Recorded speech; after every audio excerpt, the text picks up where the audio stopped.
नमस्कार and welcome to Bodhisattva institute. Topic है आज का हमारा compound. Some basic concept of chemistry lecture number 2 में आज हम डिस्कस करने जा रहे हैं कंपाउंड्स। मॉर्निंग में उठते ही जो चाय है हमारी, उसमें जो शुगर हम डाल रहे हैं वो एक कंपाउंड है। भागते वक्त हमें ग्लूकोज की कमी पड़ गई, ग्लूकोज एक कंपाउंड है। पानी पीते हैं वो एक कंपाउंड है। हमारी लाइफ आसपास कंपाउंड से ही सराउंडेड होती है। क्या होते हैं कंपाउंड, क्या होती है उनकी प्रॉपर्टीज, क्या होती है उनकी कैरेक्टरिस्टिक्स, ये सारी बातों को जानेंगे आज हम लेक्चर नंबर 2 कंपाउंड। तो चलिए डिस्कस करते हैं कि आखिर ये कंपाउंड होते क्या है। सो कंपाउंड बेसिकली है क्या? कंपाउंड एक ऐसा सब्सटेंस होगा, कंपाउंड एक ऐसा सब्सटेंस होगा, जैसे मैं अगर एग्जांपल लेता हूं, ओह कलर बहुत गंदा हो गया है, I don't like this colour. कि अगर हम बात करें वाटर की, तो ठीक है वाटर एक कंपाउंड है, लेकिन अगर वाटर एक कंपाउंड है तो उसकी क्या प्रॉपर्टीज होंगी। Zoom out. तो वाटर एक कंपाउंड है, इसका मतलब क्या है कि वाटर एक ऐसा सब्सटेंस है जो दो डिफरेंट एलिमेंट्स के केमिकल कॉम्बिनेशन से बना है।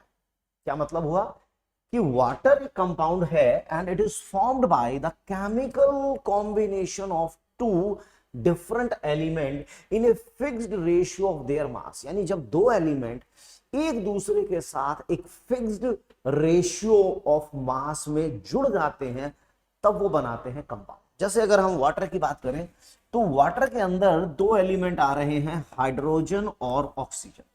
यहां पर हाइड्रोजन का वेट अगर 2 ग्राम है तो ऑक्सीजन का वेट 16 ग्राम है। इसका मतलब हो गया 2 gram hydrogen combined with 16 gram oxygen to form 18 gram water. पानी तो बन गया, 18 ग्राम वाटर तो बन गया, लेकिन उस 18 ग्राम वाटर के अंदर टोटल हाइड्रोजन नहीं है, ना ही टोटल ऑक्सीजन है। दोनों मिलकर वाटर बना रहे हैं और दोनों मिलकर एक रेशियो में वाटर की फॉर्मेशन कर रहे हैं। 2:16। अगर मैं इसको 2 से डिवाइड कर दूं तो I can say that it is 1:8। इसका मतलब साफ हो गया कि 1 ग्राम हाइड्रोजन 8 ग्राम ऑक्सीजन से रिएक्ट करके 9 ग्राम वाटर की फॉर्मेशन करेगा। यानी 9 ग्राम पानी के अंदर 1 ग्राम हाइड्रोजन है और 8 ग्राम ऑक्सीजन है। या मैं ये कह सकता हूं कि 18 ग्राम अगर मैं पानी पीता हूं तो उस 18 ग्राम के अंदर 2 ग्राम हाइड्रोजन होगा और 16 ग्राम ऑक्सीजन होगी। यानी कि the ratio of weight of hydrogen and oxygen in water it is 1:8 या 2:16 या 3:24। मैं 4 से मल्टीप्लाई कर दूं तो 4:32, 10 से मल्टीप्लाई कर दूंगा तो 10:18। इसका मतलब ये हुआ कि हाइड्रोजन और ऑक्सीजन हमेशा एक रेशियो में बॉन्डेड होंगे। इसका मतलब ये बिल्कुल भी नहीं है कि आप जितनी मर्जी हाइड्रोजन जितनी मर्जी ऑक्सीजन ले लो, कि मैंने अगर 20 ग्राम हाइड्रोजन लिया और 100 ग्राम ऑक्सीजन लिया तो 120 ग्राम पानी बन जाएगा। ऐसा बिल्कुल नहीं होगा।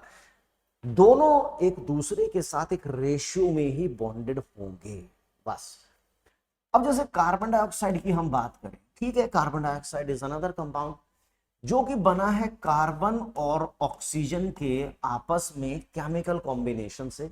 और जब कार्बन और ऑक्सीजन आपस में मिलेंगे तो वो एक रेशियो में बॉन्डेड होंगे और वो रेशियो होगा उनके वेट का रेशियो।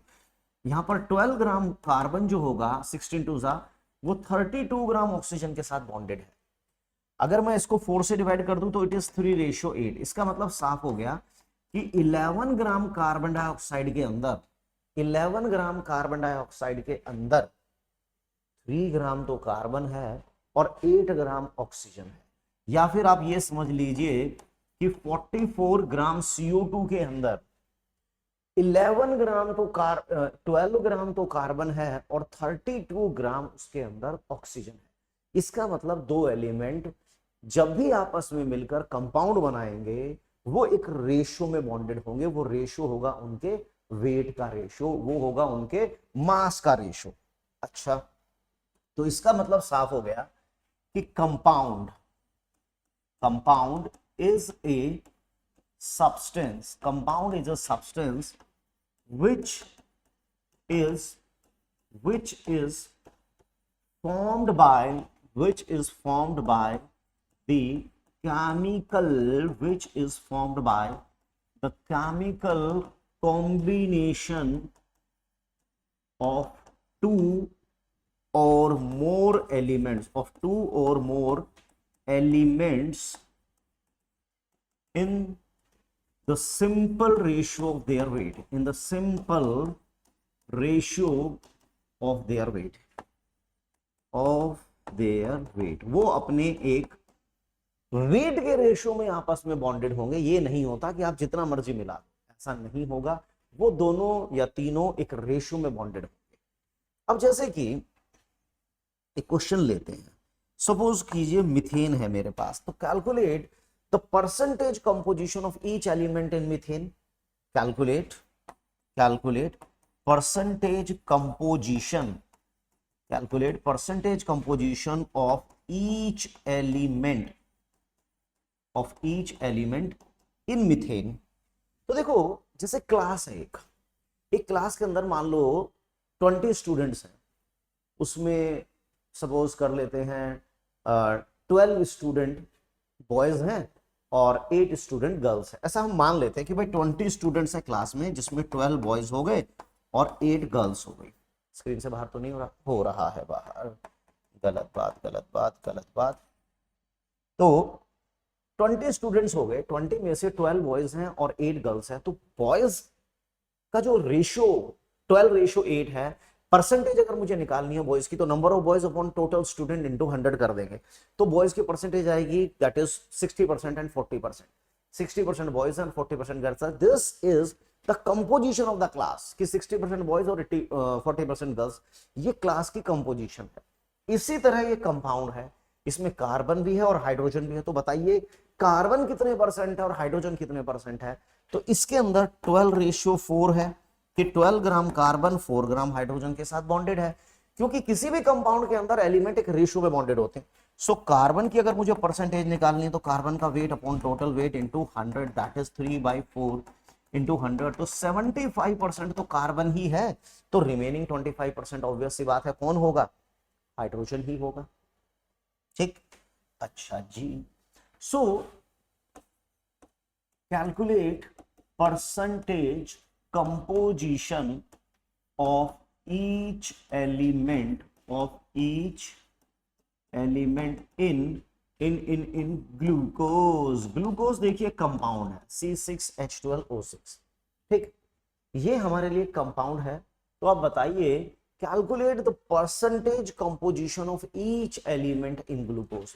तो हम अगर कैलकुलेट करें तो C6H12O6, इसमें कार्बन कितना है? 12 6 जा 72। हाइड्रोजन कितना है? 1 2 जा 12। ऑक्सीजन होगा 16 6 जा 96। टोटल इज 180 ग्राम। तो कार्बन की परसेंटेज क्या आएगी? कार्बन का वेट अपॉन टोटल इनटू में 100। हाइड्रोजन की percentage that is weight of hydrogen upon total into again 100। और इसी तरह हम ऑक्सीजन की भी निकाल लेंगे, 96 अपॉन टोटल इनटू में 100। कहने का मतलब ये हुआ कि किसी भी कंपाउंड के अंदर एलिमेंट हमेशा एक रेशियो में बॉन्डेड होते हैं और वो रेशियो उनके वेट का रेशियो होता है। अगर ऐसा है, चलिए फिर अगर ऐसा है तो मुझे एक बात बताइए, what weight of oxygen is required to combined with 40 gram hydrogen to form water. यानी कि अगर मैंने 40 ग्राम हाइड्रोजन ले लिया, अगर मैंने 40 ग्राम हाइड्रोजन लिया है, तो बताइए कितना वेट हम ऑक्सीजन का लें कि दोनों रिएक्ट करके पूरी तरह वाटर बना दें। तो अब हम इतना तो जान ही चुके हैं कि वाटर के अंदर हाइड्रोजन और ऑक्सीजन के वेट का रेशो 2:16 कह लीजिए या 1:8 है। अब उसने कहा कि ऑक्सीजन का वेट हम कितना लें जो कि 40 ग्राम हाइड्रोजन के साथ पूरी रिएक्ट कर जाए। अगर हाइड्रोजन है 40 तो इसका वेट x मान लेते हैं। हाइड्रोजन का वेट अपॉन ऑक्सीजन का वेट दोनों का मिलाकर रेशो आता है 1:8। तो ऑब्वियस सी बात है 8 4 32। इतने ग्राम हमारे पास हाइड्रोजन ऑक्सीजन का वेट होगा, इतना वेट ऑक्सीजन का होगा। क्योंकि दो एलिमेंट या तीन एलिमेंट हमेशा एक दूसरे के साथ एक रेशियो में बॉन्डेड होते हैं और वो रेशियो उनके वेट का रेशियो होता है। ठीक, हर कंपाउंड के अंदर उसके एलिमेंट के वेट की परसेंटेज फिक्स्ड होती है, यानी कि कंपाउंड की जो कंपोजिशन होती है फिक्स्ड होती है। चाहे आप उस कंपाउंड को किसी भी तरीके से बना लीजिए, पानी चाहे आप किसी भी तरीके से बनाइए, उसके अंदर हाइड्रोजन और ऑक्सीजन के वेट का रेशियो फिक्स्ड होगा, उसमें हाइड्रोजन और ऑक्सीजन के वेट की परसेंटेज भी फिक्स्ड होगी। चलिए, अच्छा, और क्या खास बात है?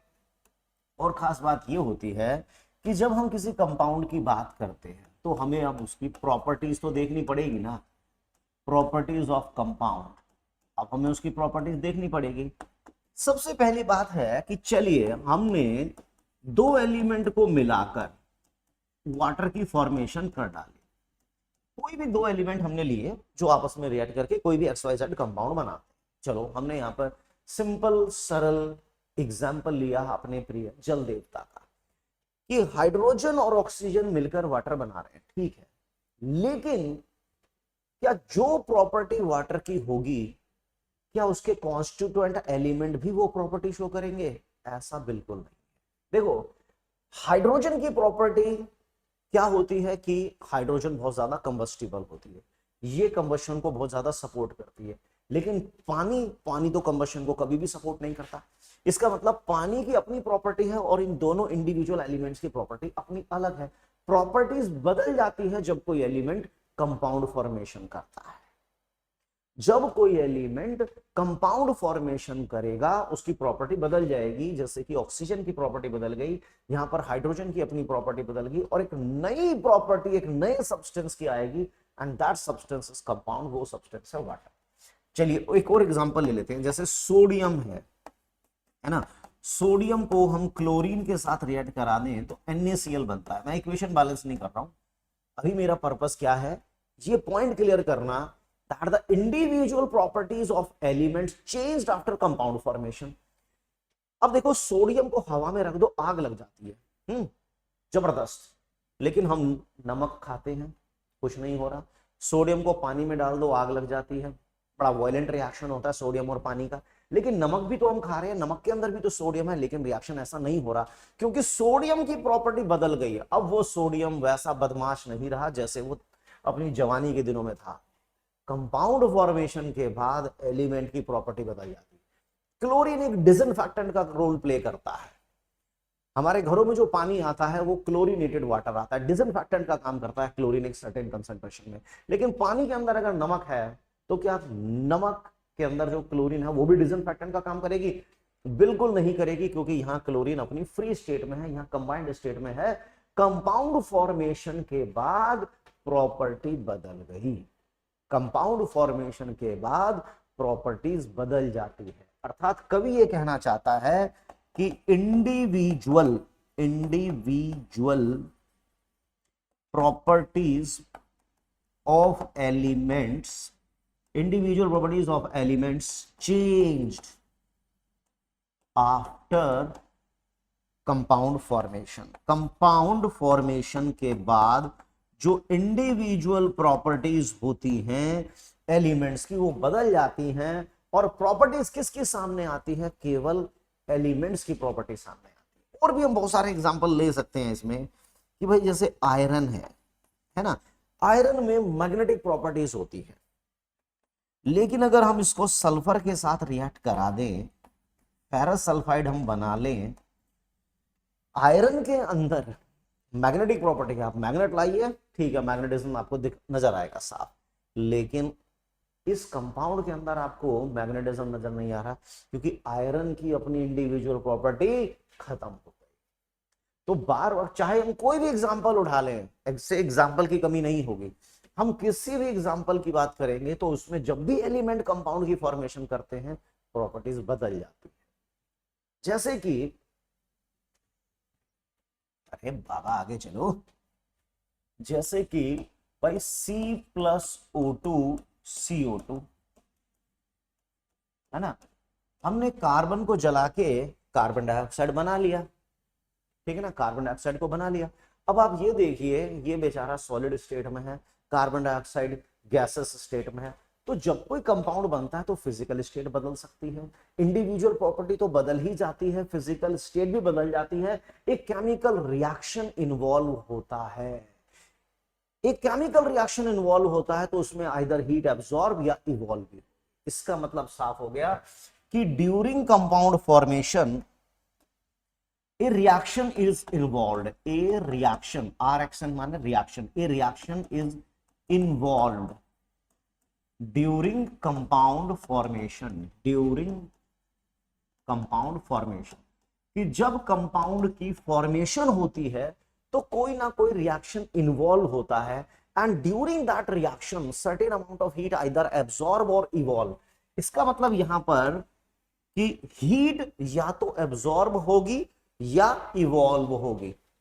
ठीक, तो हीट आइदर एब्जॉर्ब या इवॉल्व, हीट आइदर एब्जॉर्ब और इवॉल्व ड्यूरिंग रिएक्शन। रिएक्शन के दौरान हीट या तो एब्जॉर्ब होगी या इवॉल्व होगी। ठीक, क्योंकि केमिकल रिएक्शन आ रहा है, अर्थात डेल्टा एच नेगेटिव भी हो सकता है और डेल्टा एच पॉजिटिव भी हो सकता है। फिजिकल स्टेट में बदलाव आएगा, जी हां आ भी रहा है। देखिए ना, कार्बन सॉलिड था, आग लगा दी हमने, कार्बन डाइऑक्साइड बना दिया। कार्बन क्या है बेसिकली, जो आपके कॉपी के पन्ने हैं, पेजेस हैं, वो कार्बन ही तो हैं। आप अपनी कॉपी में अगर आग लगा देते हैं तो बेसिकली क्या हो रहा है, धुआं धुआं हो जाएगा साहब। इसका मतलब कार्बन डाइऑक्साइड की फॉर्मेशन होगी। क्या अब आपको लगता है कि आप प्रोसेस को रिवर्स कर पाएंगे? मैं आपसे कहता हूं कि भाई पेजेस में आग लगा दीजिए, धुआं धुआं कर दीजिए और फिर उस धुएं से दोबारा कॉपी बनाइए, नहीं पॉसिबल होगा। ठीक है, पॉसिबल नहीं होगा, किसी नॉर्मल तरीके से तो पॉसिबल नहीं है। ठीक है, सोडियम और क्लोरीन मिलकर सोडियम क्लोराइड बना रहे हैं, मैं कहता हूं अब इसको मैं सोडियम और क्लोरीन को अलग अलग कीजिए, क्या ये पॉसिबल होगा नॉर्मल तरीके से? नहीं होगा। मैं पानी को बॉईल कर दूं, पानी को फ्रीज कर दूं, पानी का सेंट्रीफ्यूगेशन कर दूं, कुछ भी कर दूं, क्या मैं पानी में से नॉर्मल फिजिकल प्रोसेस के थ्रू हाइड्रोजन और ऑक्सीजन को सेपरेट कर पाऊंगा? भूतो न भविष्यति होती। मतलब चलो, फिजिकल प्रॉपर्टीज बदल जाती है, physical properties changed, physical state बदल गई, फिजिकल स्टेट चेंज हो सकती है ना। जैसे फिजिकल स्टेट बदल गई, फिजिकल प्रॉपर्टी तो बदल ही जानी है, प्रॉपर्टी का तो कुछ सोचना ही नहीं है कि जब भी एलिमेंट कंपाउंड फॉर्मेशन करेंगे तो माय डियर स्टूडेंट्स उनकी प्रॉपर्टी तो बदल जाएगी बिल्कुल, और वो एक दूसरे के साथ एक रेशो में जुड़ रहे हैं। ठीक, अच्छा, तो क्या हम एलिमेंट्स को सेग्रीगेट कर सकते हैं किसी कंपाउंड में से? चलिए, मैंने पानी को बॉईल करना शुरू किया, मैं पानी को हीट दिए जा रहा हूं, क्या आपको लगता है पानी हाइड्रोजन और ऑक्सीजन में टूट के अलग हो जाएगा? मैं सोडियम क्लोराइड को हीट कर रहा हूं, क्या सोडियम और क्लोरीन अलग हो जाएंगे? नहीं, नॉर्मल तरीके से नहीं होगा। नॉर्मल तरीके से मेरा मतलब है कि हम बॉइलिंग कर ले, फ्रीजिंग कर ले, हैंड पिकलिंग कर ले, सेंट्रीफ्यूगेशन कर ले, नहीं, इन तरीकों से नहीं होगा। साधारण बाणों से ये दुश्मन नहीं मरेगा, इसके लिए तो ब्रह्मास्त्र और दिव्यास्त्र का इस्तेमाल करना पड़ेगा, यानी कि स्पेशल टेक्निक यूज करनी पड़ती है किसी कंपाउंड के अंदर से एलिमेंट को सेग्रीगेट करने के लिए। अर्थात एक बात अब हमारे दिमाग में बैठ जानी चाहिए कि हम नॉर्मल प्रोसेस के थ्रू कंपाउंड में से एलिमेंट्स को सेग्रीगेट नहीं कर पाएंगे। It is not possible, it is not possible to separate out elements from a compound by physical method माने boiling freezing टाइप से physical method like boiling हो, है ना, freezing हो या सेंट्रीफ्यूगेशन हो, सेंट्रीफ्यूगेशन, इन सब के थ्रू हम सेपरेट आउट नहीं कर पाएंगे कि भाई देखो, अगर हमने पानी को बॉईल किया, पानी लिक्विड है, मैं इसे हीट कर रहा हूं, बॉईल कर रहा हूं, तो भी वो पानी ही रहेगा, लेकिन बस फर्क क्या है, वो वेपर में आ गया। आइडेंटिटी नहीं बदल रही है। पानी को और हीट करो, और वेपर्स को और हीट करो, वेपर्स का और टेम्परेचर बढ़ जाएगा, लेकिन आइडेंटिटी नहीं बदलेगा। मैं इन वेपर्स को ठंडा भी कर देता हूं, ये लो ठंडा कर दिया, फ्रीज कर दिया मैंने, तब भी आइडेंटिटी नहीं बदल रही है, सिर्फ अरेंजमेंट बदल रही है पार्टिकल्स की। पार्टिकल्स की अरेंजमेंट बदल रही है, लेकिन पार्टिकल की आइडेंटिटी नहीं बदल रही। तो हम सेपरेट आउट नहीं कर पाएंगे कंपाउंड के अंदर से एलिमेंट को, क्योंकि वो आपस में केमिकली बॉन्डेड हो गए, और केमिकली बॉन्डेड होने के बाद उनकी जो आइडेंटिटी थी वो खत्म हो चुकी है। तो क्या हम हार मान लें? ना, हार नहीं मानेंगे। कंपाउंड को सेग्रीगेट कर, कंपाउंड के अंदर से एलिमेंट को सेग्रीगेट करने के लिए बहुत सारी टेक्निक होती है। जैसे वाटर में से मुझे हाइड्रोजन ऑक्सीजन अगर अलग अलग करनी है, इलेक्ट्रोलिसिस हम कर सकते हैं, एनोड कैथोड डालेंगे और बैटरी से करंट सप्लाई करेंगे, तो वाटर हाइड्रोजन और ऑक्सीजन में स्प्लिट अप हो जाएगा। मुझे सोडियम क्लोराइड को पानी में से मुझे सोडियम क्लोराइड में से सोडियम और क्लोरीन को अलग करना है, नो प्रॉब्लम, फिर से हम इलेक्ट्रोलिसिस करेंगे, हो जाएगा। ठीक, कहने का मेरा मतलब ये होता है कि कंपाउंड के अंदर से एलिमेंट नॉर्मल तरीके से अलग नहीं होंगे, कुछ स्पेशल टेक्निक लगानी पड़ती है, राइट। सो चलिए, it is not possible to separate out elements from a compound by physical method like boiling, freezing, centrifugation, आप जो मर्जी कर लीजिए, आइडेंटिटी पार्टिकल की वही रहेगी।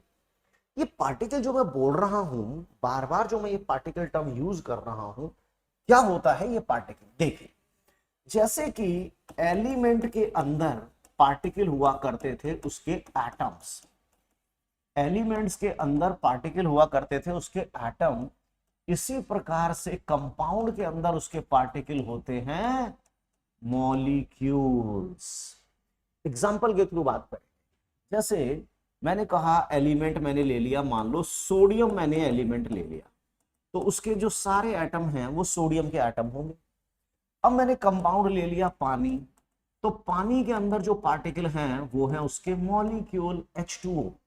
कहता नहीं, समझ में नहीं आई बात। चलो, ये देखो, मैंने एक गिलास पानी लिया, डिग डिग डिग डिग डिग डिग डिग डिग डिग डिग, ये मैंने एक गिलास पानी लिया। अगर मैं पानी की एक बूंद भी ले लू ना, एक बूंद, उसमें भी पानी के करोड़ों पार्टिकल होंगे, करोड़ों मॉलिक्यूल होंगे, और सारे मॉलिक्यूल एक जैसे होंगे।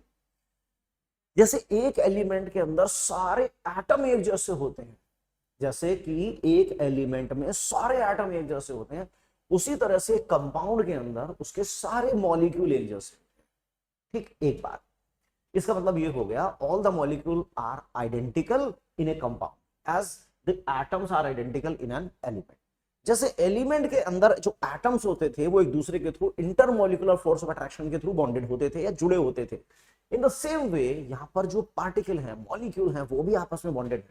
लेकिन अगर मुझे अब मॉलिक्यूल को रिप्रेजेंट करना है तो मैं कैसे रिप्रेजेंट करूं? देखो, जो सिंबल एलिमेंट का होता है वही सिंबल उसके एटम का होता है, इसी तरह जो सिंबल कंपाउंड का होगा वही सिंबल उसके मॉलिक्यूल का होगा। तो वाटर कैसे बना है? इसमें ऑक्सीजन का एक एटम है और हाइड्रोजन के दो एटम है। मान लो ये मेरे लिए एक मॉलिक्यूल हो गया, ये मेरे लिए एक मॉलिक्यूल हो गया जिसमें हाइड्रोजन, ऑक्सीजन का एक एटम हो गया और हाइड्रोजन के इसमें दो एटम हो गए, तो मेरे लिए ये पानी का एक मॉलिक्यूल हो गया। तो अब जैसे ये मैंने काफी पानी ले लिया, तो ये एक मॉलिक्यूल है, तो इसके अंदर एक ऑक्सीजन, दो हाइड्रोजन, ये पानी का दूसरा मॉलिक्यूल हो गया, ये पानी का तीसरा मॉलिक्यूल हो गया, ये पानी का, इस तरह से ये पानी के ही मॉलिक्यूल्स हैं।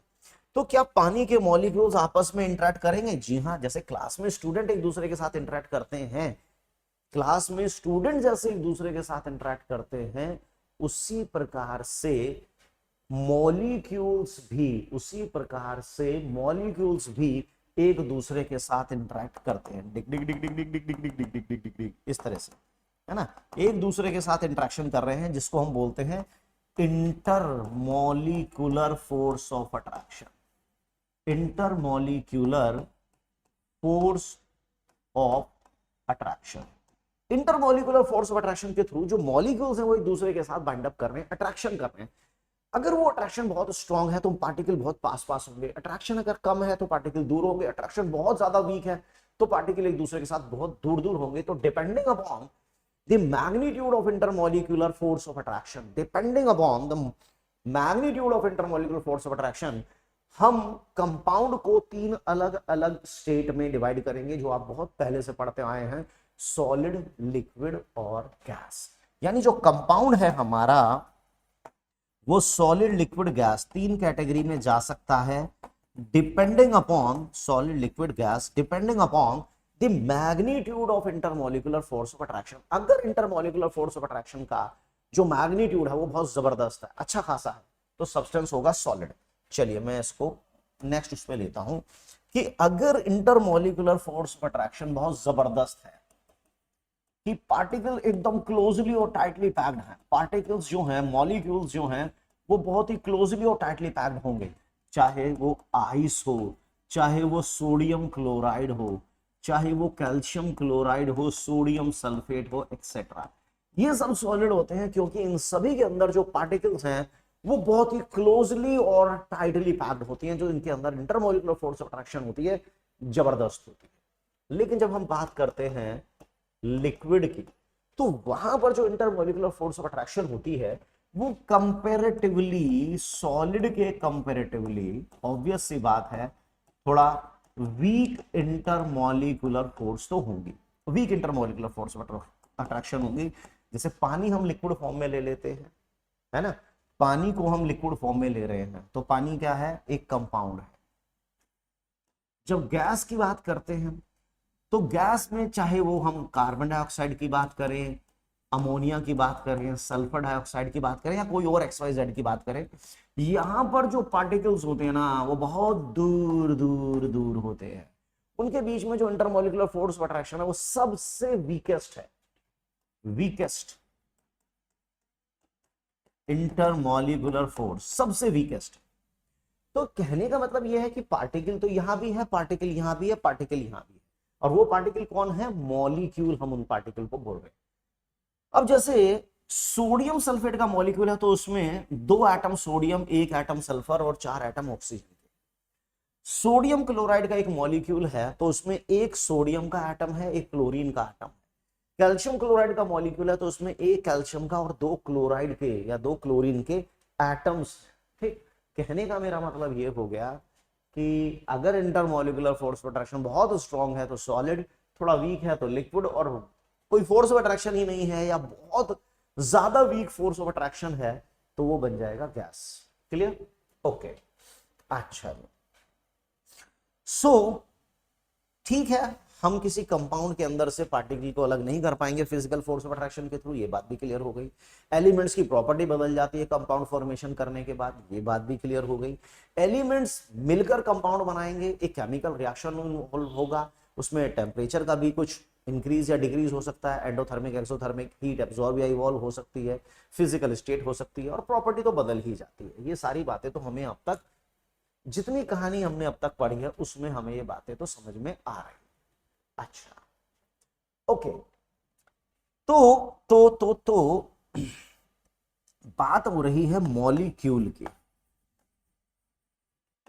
मॉलिक्यूल को जरा समझना बाकी है। देखो, मॉलिक्यूल क्या है, कंपाउंड का पार्टिकल है जो कंपाउंड की सारी प्रॉपर्टी को शो करेगा। कि कोई भी सब्सटेंस हमने लिया, मान लो 1 किलो मैंने कोई सब्सटेंस ले लिया, मैंने उसको तोड़ के आधी किलो कर दिया, फिर मैंने उसको तोड़ा और 250 ग्राम हो गया, मैंने फिर तोड़ा 125 ग्राम हो गया, मैं तोड़ता गया तोड़ता गया तोड़ता गया तोड़ता गया तोड़ता गया, आखिर में मुझे वो सबसे छोटा पार्टिकल मिल गया जिसको मैं नहीं तोड़ पा रहा हूं। आखिर में मुझे वो सबसे छोटा पार्टिकल मिल गया जो उस कंपाउंड की, जो उस सब्सटेंस की सारी प्रॉपर्टी तो शो कर रहा है लेकिन हम उसको तोड़ नहीं पा रहे।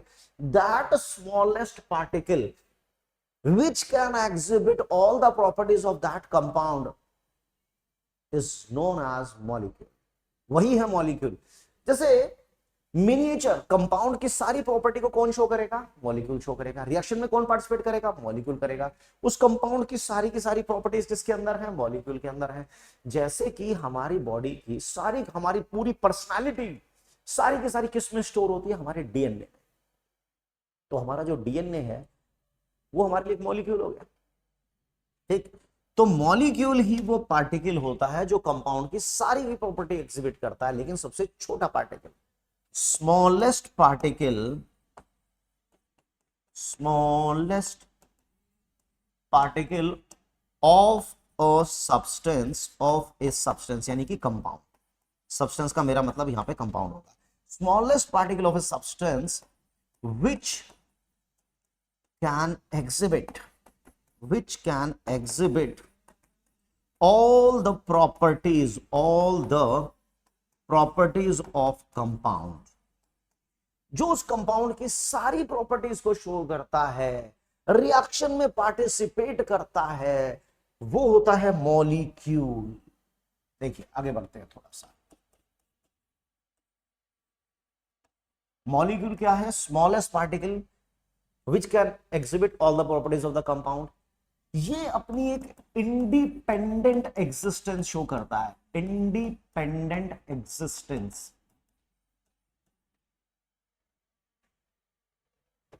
Exhibit, exhibit all properties of compound, ये कंपाउंड की सारी प्रॉपर्टी शो करेगा। Consist of similar, consist of similar या कभी डिसिमिलर भी हो सकता है, कंसिस्ट ऑफ सिमिलर और डिसिमिलर टाइप्स ऑफ एटम, जो एक जैसे या डिफरेंट टाइप के एटम से मिलकर बनता है। अगर मैं सिमिलर की बात करूं तो H2, F2, Cl2, Br2, I2, phosphorus, sulphur. ठीक है, ये तो सेम टाइप हो गया। डिसिमिलर टाइप में अगर मैं बात करूं, HF हो, HCl हो, HBr हो, HI हो, CO2 हो, CH4 हो, अमोनिया हो, ग्लूकोज हो, बहुत सारे हो सकते हैं। एटम सेम भी हो सकते हैं, डिफरेंट भी हो सकते हैं। तो मॉलिक्यूल एटम से मिलकर बना होता है। वो एटम्स आपस में केमिकली बॉन्डेड होते हैं और एक आइडेंटिटी को रिप्रेजेंट करते हैं। That identity is known as molecule. तो मॉलिक्यूल ही वो पार्टिकल है जो रिएक्शन में पार्टिसिपेट करता है। देखो, अगर मैं आपसे ये कहूं कि हाइड्रोजन के 2 एटम और ऑक्सीजन का 1 एटम मिलकर वाटर बनाएंगे, तो क्या ये सही बात है या गलत बात है? बताइए, सही बात है या गलत बात है? आप कहेंगे सही, हो सकता है कोई कहे सही, कोई कहेगा गलत, लेकिन यह बिल्कुल भी सही नहीं है, क्योंकि रिएक्शन में पार्टिसिपेशन एटम का नहीं होता। एटम कभी भी सब्सटेंस की प्रॉपर्टी को रिप्रेजेंट नहीं करता। अच्छा, तो क्या मैं इसको ऐसे लिख देता हूं कि H2 plus O changes to H2O, क्या अब ठीक है सर? कहता ना, नहीं, अभी भी ठीक नहीं है, क्योंकि यहां तो आपने मॉलिक्यूल ले लिया, लेकिन यहां पर आप एटम ले रहे हैं। अच्छा, ये बात है। तो H2O2 मिलकर वाटर बनाएंगे? हाँ, ये होगा, क्योंकि मॉलिक्यूल ही प्रॉपर्टी को पजेस करता है, मॉलिक्यूल ही रिएक्शन में पार्टिसिपेट करता है। रिएक्शन हमेशा मॉलिक्यूलर लेवल पर होते हैं, रिएक्शन कभी भी एटॉमिक लेवल पर नहीं होते हैं। हम एयर में ऑक्सीजन ले रहे हैं, ऑक्सीजन किस फॉर्म में ले रहे हैं? O फॉर्म में ले रहे हैं या O2 फॉर्म में ले रहे हैं? नेचर में ऑक्सीजन O2 फॉर्म में एग्जिस्ट कर रहा है, O में तो एग्जिस्ट कर ही नहीं रहा। नेचर में हाइड्रोजन H फॉर्म में एग्जिस्ट नहीं कर रही, H2 फॉर्म में एग्जिस्ट कर रही है। जो नेचर में एग्जिस्ट ही नहीं कर पा रहा, जिसकी खुद की कोई औकात नहीं है, वो रिएक्शन में कैसे पार्टिसिपेट कर लेगा? देखिए, मॉलिक्यूलर लेवल पर रिएक्शन होते हैं, तो यानी मॉलिक्यूल ही वो पार्टिकल है जो सब्सटेंस की प्रॉपर्टी अपने अंदर इनकलकेट करके रखता है, अपने अंदर स्टोर करके रखता है। राक्षस की जान किसके अंदर थी? तोते के अंदर। तो कंपाउंड की प्रॉपर्टी कौन शो करेगा? मॉलिक्यूल करेगा। रिएक्शन मॉलिक्यूलर लेवल पर होगा। हाँ, मॉलिक्यूल अपने आप में एक ऐसी आइडेंटिटी है जो एटम्स के कॉम्बिनेशन से बनी है, जिसमें एटम सिमिलर भी हो सकते हैं, जिसमें एटम डिसिमिलर भी हो सकते हैं। तो ठीक है, एटम सिमिलर या डिसिमिलर कुछ भी हो, मोनो एटॉमिक, मोनो माने एक, एटॉमिक माने एटम, जो एक ही एटम से मिलकर बना हो, जैसे helium, neon, argon, krypton, xenon, radon, ये सब मोनो एटॉमिक है। तुम ही हो माता पिता, तुम ही हो एटम, मॉलिक्यूल तुम ही हो। यहां पर यही मॉलिक्यूल है, यही एटम है, यही प्रॉपर्टी को एग्जिबिट करेंगे। डाई एटॉमिक, डाई एटॉमिक मतलब दो एटम से मिलकर बना हो। हाँ, वो दो एटम सेम भी हो सकते हैं तो होमो एटॉमिक कहेंगे। होमो एटॉमिक यानी कि H2 हो, F2 हो, Cl2 हो, Br2 हो। हेट्रो एटॉमिक यानी कि डिफरेंट हो, जब एटम ही डिफरेंट आ जाए, चाहे वो HF हो, HCl हो, HBr हो, हाइड्रोजन आयोडाइड हो। अच्छा वाटर तो चलो, वाटर तो ट्राई एटॉमिक कैटेगरी में आ जाएगा। ट्राई एटॉमिक इसका मतलब हो गया molecule which consist of 3 atom. वो मॉलिक्यूल जिसमें 3 एटम होंगे उसे हम कहेंगे ट्राई एटॉमिक। वो भी होमो एटॉमिक भी हो सकता है, होमो एटॉमिक जैसे कि O3। वो हेट्रो एटॉमिक भी हो सकता है, हेट्रो एटॉमिक जैसे CO2 हो गया, BeCl2 हो गया, है ना। इस तरह से हेट्रो एटॉमिक भी हो सकते हैं। 3 से ज्यादा वालों को हम बोल देते हैं पॉली एटॉमिक। अब चाहे वो पोली एटॉमिक, अब पोली एटॉमिक में चाहे हमारा प्रिय दोस्त गुल्लू हो, गुल्लू यानी ग्लूकोज हो, फ्रक्टोज हो, या फिर हमारी प्यारी चीनी हो, सुक्रोज हो। ठीक है, ये सब हमारे पॉली एटॉमिक कंपाउंड हैं। इसके एक मॉलिक्यूल के अंदर आप देखो यार 24 एटम है, एक मॉलिक्यूल के अंदर आप देखो 45 एटम है। ठीक है ना। तो मॉलिक्यूल ही वो, इसको ऐसे समझ लीजिए मॉलिक्यूल है वो माला। मॉलिक्यूल एक माला है और उस माला के अंदर जो मोती है ना वो उसके एटम है, और जो धागा है, धागा वो बॉन्ड है जो उन एटम को एक मॉलिक्यूल के अंदर समेट के रख रहा है। धागा यानी वो ताकत है जिसने उन एटम्स को बाइंड अप किया हुआ। वो हम केमिकल बॉन्डिंग में कभी पढ़े। तो फिलहाल ये तो बात हो गई मॉलिक्यूल्स की। ठीक है, तो मॉलिक्यूल्स आपस में इंटरेक्ट करेंगे तो depending upon the intermolecular force of attraction वो वेंडरवॉल भी हो सकती है। अभी Van der Waals, dipole dipole, polar non polar, ये सारी बातें आप जैसे जैसे कहानी केमिस्ट्री में आगे बढ़ती है आप लोग समझते हैं उसको। बट फिलहाल अभी इतना ही हमारे लिए काफी है कि हाँ, जो मॉलिक्यूल्स होते हैं किसी कंपाउंड के वो एक दूसरे से इंटरेक्ट करते हैं। अगर पानी के मॉलिक्यूल इंटरेक्ट नहीं करेंगे तो आइस कैसे बन जाएगी? आइस के अंदर क्या हुआ, पानी के पार्टिकल एकदम क्लोज और टाइटली पैक्ड हो गए, लिक्विड में वो लूज हो गए, वेपर में वो एकदम एक दूसरे से दूर दूर हो गए। यानी कि टेम्परेचर का इफेक्ट तो पड़ना लाजमी है। कंपाउंड के पार्टिकल्स के ऊपर टेम्परेचर का इफेक्ट तो पड़ेगा, बिल्कुल पड़ेगा। अब ये हम सभी जानते हैं कि भैया जी सॉलिड को अगर आप टेम्परेचर को बढ़ा दोगे तो ऑब्वियस सी बात है कभी ना कभी तो वो लिक्विड में जाएगा ना, कभी ना कभी तो सॉलिड मेल्ट होकर लिक्विड में जाएगा। इसका मतलब यहां पर जो मैं फ्री वो कर रहा हूं, यहां पर जो मैंने फ्यूजन किया है या जो मैंने मेल्टिंग प्रोसेस किया उसमें सॉलिड से लिक्विड में चले गए, पार्टिकल दूर दूर हो गए। अर्थात इस पूरी रामायण में टेम्परेचर को मैंने बढ़ाया ही होगा, क्योंकि बिना टेम्परेचर बढ़ाए सॉलिड से लिक्विड में हम नहीं जा पाएंगे। अच्छा, अगर मुझे लिक्विड से गैस में जाना है, जैसे पानी को मैं और हीट कर दूंगा तो कभी ना कभी पानी बॉईल होके वेपर फॉर्म में चला ही जाएगा। इसको आप क्या बोलते हैं, बॉइलिंग कहते हैं आप इसको। ठीक है, बॉइलिंग की। तो यहां पर भी टेम्परेचर तो बढ़ाना पड़ा होगा, तभी तो पार्टिकल दूर दूर हुए होंगे।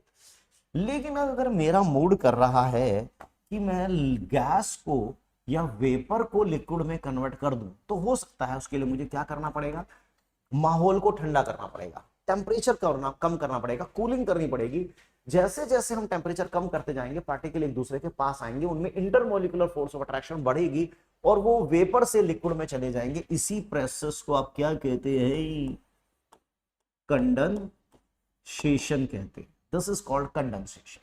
ठीक है, लिक्विड को हम सॉलिड में ला सकते हैं, जी हाँ, इसके लिए भी मुझे टेम्परेचर कम करना पड़ेगा और इसे हम क्या कहते थे, फ्रीजिंग कहते थे। क्या गैस भी सॉलिडिफाई हो सकती है? हाँ, क्यों नहीं हो सकती, दिस इज कॉल्ड प्रेसिपिटेशन। सब कुछ टेम्परेचर का ही तो खेल है। All about precipitation, all about temperature. इसका मतलब ये हो गया कि कंपाउंड की जो 3 डिफरेंट फिजिकल स्टेट हैं हम उनको इंटरचेंज कर सकते हैं आपस में। सॉलिड से लिक्विड, लिक्विड से गैस, गैस से लिक्विड, लिक्विड से सॉलिड, सॉलिड से गैस, जिसको आप सब्लिमेशन भी कहते हैं, जिसको आप सब्लिमेशन कहा करते थे। कि सीधा सॉलिड से डायरेक्ट फ्लाइट पकड़ के गैस में, जैसे कि ड्राई आइस होता है। ड्राई आइस तो बहुत ही फेमस एग्जांपल होता है। Dry ice basically carbon dioxide को कहा जाता है, जो बहुत लो टेम्परेचर पे सॉलिड स्टेट में रहती है, लेकिन रूम टेम्परेचर पे लाओगे तो एकदम वेपराइज हो जाती है। ठीक, तो ये कहानी हुई। इसमें सॉलिड को मैंने हीट किया, हीट करूंगा तो सॉलिड का टेम्परेचर बढ़ेगा, और कहां तक बढ़ेगा? अपने मेल्टिंग पॉइंट तक। जब सॉलिड अपने मेल्टिंग पॉइंट पर आ जाएगा तो वो सॉलिड से लिक्विड में चला जाएगा। उस समय जो आप हीट देते थे वो लेटेंट हीट ऑफ फ्यूजन, जो हमने एलिमेंट वगैरह में भी डिस्कस कर दी है। तो जो कहानी हमने एलिमेंट वगैरह में पढ़ी है वो दोबारा कंपाउंड में भी हो सकती है, वो कंपाउंड में भी हो सकती है। तो फिलहाल 11th क्लास को मद्देनजर रखते हुए, 11th क्लास को मद्देनजर रखते हुए इट इज सफिशिएंट कि भाई कंपाउंड क्या होते हैं, क्या उनकी प्रॉपर्टीज होती हैं, क्या उनकी कैरेक्टरिस्टिक होती हैं, क्या मॉलिक्यूल होता है, वगैरह वगैरह। ठीक, सो इट इज एनफ। मिलते हैं नेक्स्ट लेक्चर में नए टॉपिक के साथ। तब तक पढ़ते रहिए, आगे बढ़ते रहिए। Thank you very much.